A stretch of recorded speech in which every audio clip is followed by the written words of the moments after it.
Hello everyone! Blessed day to you. So, natapos na natin yung ating Bible reading na live for today. So, 5 chapter din tayo, but the first two chapter ay yung last chapter ng mga Hebreo, no, Kabanata 12 at 13.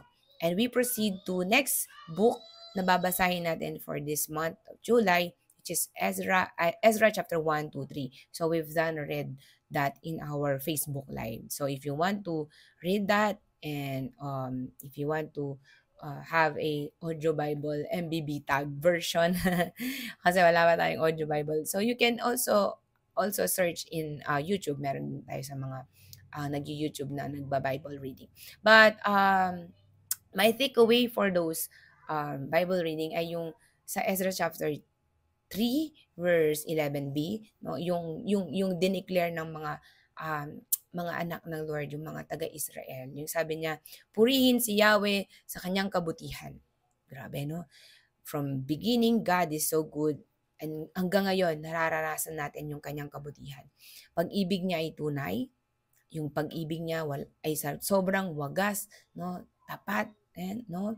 At ito po, sabi niya, laging tapat. Laging tapat, kailanman. So, yesterday, today, and tomorrow, God will surely be faithful. So, ano man yung kanyang pinangako, sa unang-una pa lang, ay kanyang gagawin hanggang sa kahuli-hulihan. God is so very intentional. God is so good. So, we will continue to hold on to His Word. Ay yung panalangin natin ay patuloy na tayong mamuhay ayon sa kanyang kalooban. Mamuhay dun sa nais niyang ipamuhay natin. Sabi nga ni Jesus, ito po yung last na prayer ni Jesus, yung not my will, but your will. So let's desire that yung not my will, Lord, but your will.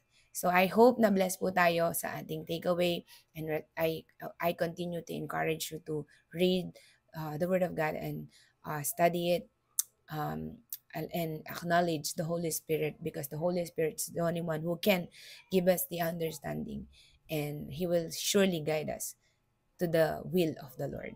God bless you po.